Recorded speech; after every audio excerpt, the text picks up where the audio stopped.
Hello there everybody, my name is Mo and welcome to my video. This is a series called Devious Art. Get it? Get it? It's a pun. It's a work in progress. So to start, Deviantart. Deviantart is a public art-sharing website with millions upon millions of pieces of art. Most know it from the long list of cringe videos available on YouTube, showcasing the many pieces of bizarre art that can be found on the website. However, I think that a lot of these kinds of videos don't hold a lot of substance, and put more emphasis on making fun of the art rather than giving actual constructive criticism. There are a few exceptions, of course, but for the most part it just seems unproductive. It also gives DeviantArt a pretty bad name.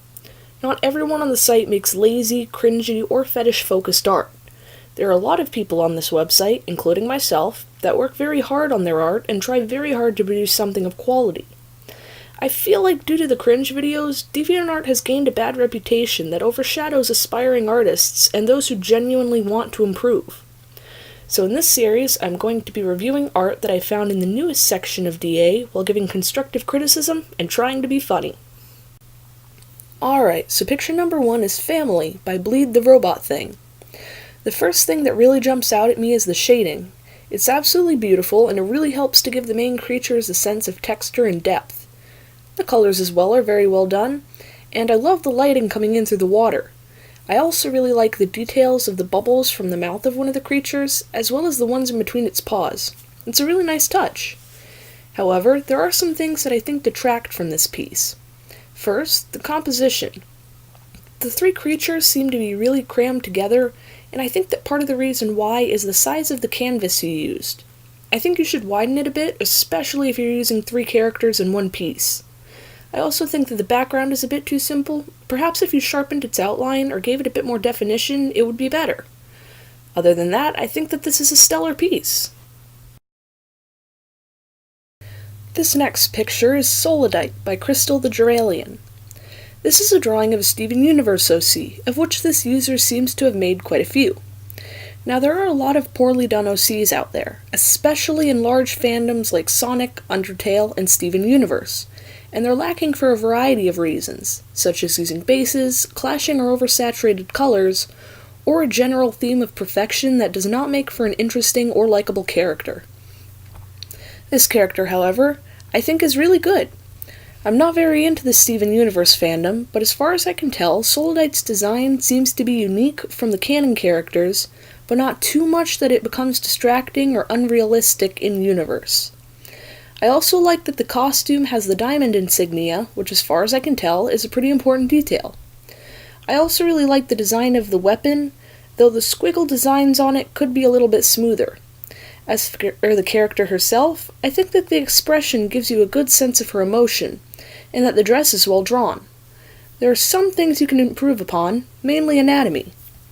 With many of your characters, I think that you draw their eyes a bit too big and you make their noses a bit too small. This trait is especially prominent with some of your other OCs, though I think it's less of a problem with Solidite. Another thing is that you should practice drawing hands. The fingers seem to bend in weird directions at the knuckles, and the feet look too much like paws. Honestly, it reminds me a bit of how Timmy Turner's feet are drawn. This could be remedied with shortening the toes and trying to extend the foot out from under the leg. In addition to the drawing, there's also a description of this OC. Solidite, as you can see, is a timid and small gem. Standing a little under Amethyst, we know from the show, she was made to be given as a small reward to a lower-class gem that performed well. She tends to try and hide away from many, but if asked to do something by another gem, Solidite will do so without hesitation. For the description, I think that it has some pretty good ideas, such as giving height comparison to a canon character, as well as a reason for her creation. However, in reference to what this character is like, it's very bare bones. The only adjectives that can be drawn are timid and obedient, and there should be more to a character than just 2 adjectives. Perhaps try adding a bit more about your OC's personality, such as likes, dislikes, hopes and fears, that sort of thing. Flesh her out. I think that she has great potential, and I'm excited to see what you do with her. Alright, this next picture is called Tamara the Nurse by Rejufu Frog. I have to say, I absolutely love this piece. The expression, along with the clean and detailed line art, really give this a comic book feel. I could see this character fighting Batman with a style like this. My favorite part of this piece is, of course, the line art, especially on the hair. The curls are really nicely done. I myself can't draw curls to save my life, so this is god-tier drawing skills to me. The only criticism I can really give here is to maybe work on the angle of the feet. The way they're drawn seems anatomically incorrect. The dip on the side of the feet is normally on the inside of the feet, so the exposed sides would be smoother. Additionally, the way that the boots were drawn makes them lack definition and resemble folded over pieces of putty. Other than that, this is a fantastic piece. You did some really good work. This one is called Kill In by Greer Rat, and this one is different from the other pieces in that it is a piece of pixel art. I'll enlarge it a bit to show more detail. So this is a drawing of Greer Rat's character, and I think that this design is really cool. It looks like a mix of a foo dog and a Chinese dragon, which are honestly two of my favorite Asian mythological creatures. I think that the colors here are nicely chosen. They're earthy and they flow well together. I like Killin's eyebrows a lot, and I think that the little box on his back is a really nice touch.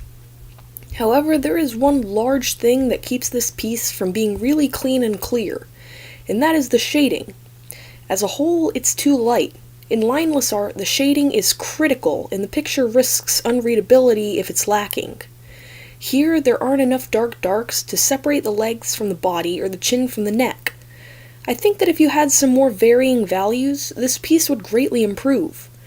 To a lesser extent, I think that it would benefit you to work on your outlines. They're good at the top, but get shaky and lumpy towards the bottom. Additionally, it's difficult to tell what the green thing here is. I think it's a tongue, but I can't tell. The picture has flaws, but the character design is great, and I think that with a bit more practice with pixel art, you could make some really great pieces. Here now is one of my favorite pieces, Mobster Laika by Banana Flavored Shroom. This piece has an excellent grasp of colors and expression. The clothes are fantastic, with lots of folds and a clear body. The fedora and face are especially well done. I can't critique too much about this piece, but I think that it might be a good idea to take it off of the solid white background and maybe give it a border of some kind. I think that an oval-shaped frame might work well for this. Additionally, the hand on the left looks a bit flat, and I can't really tell what's happening with it. It seems bent at an odd angle as it comes out of the sleeve. Despite that, this is a great piece, and from what I can see, this artist is fantastic. You guys should check them out. This other piece that they did, Birds Are Singing, is a piece of Undertale fan art. It differs from the other piece in that it is lineless and nearly all monochromatic. However, this works to its advantage, as the scarf really stands out and draws your attention to the focal point.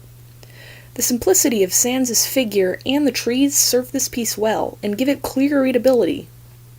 The snow effect here is really nice too, as it clearly gives an atmosphere and provides some nice softness to the hard outlines. I only have one criticism, and that is that I can't tell what the gray pile in front is. It looks like a rock, but I can't tell. To be honest, it kinda looks like a pile of ashes. Wait. Oh. Oh no! Next we have Pancakes with Mint by Nifloof. Now this picture has several good things and several things that need improvement. Firstly, I think that the outline is very visually interesting. It has a lot of variety, and you can clearly tell that it's meant to show fur. I also think that the design is nicely done. I really like how the lines waver and spike with the fur texture. It's a really good detail. I also think that the basic colors are nice, and that the little spikes on the ears are cute. I also really like the graphic stripe behind the cat. It helps to give the picture more of a design feel. However, there are some things that can be improved upon.